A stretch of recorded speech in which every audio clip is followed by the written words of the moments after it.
বাড়িতেই তো আছেন নাকি কেউ? দাদা এই বাড়িটি কার নামে আছে? আমার শ্বশুরের নামে আছে। আচ্ছা দাদা আপনার নামটা কি?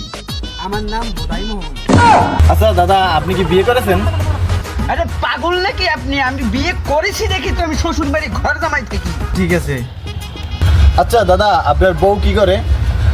দাদা আমার বউ স্কুলের মাস্টার, আমি সংসারে কাজ বাজ করি। আচ্ছা দাদা আপনার বউরও কি বিয়ে হয়ে গেছে? আরে দাদা আমারও বিয়ে হয়ে গেছে, আমার বউরও বিয়ে হয়ে গেছে, তাই আমি ঘর জামাই থাকি। আচ্ছা বুঝলাম। তা আপনার বউর কার সাথে বিয়ে হয়েছে? আমার বউ আমার সাথেই বিয়ে হয়েছে, আর কার সাথে বিয়ে হবে? আচ্ছা ঠিক আছে ঠিক আছে। তা আপনার শ্বশুরের কি বিয়ে হয়ে গেছে?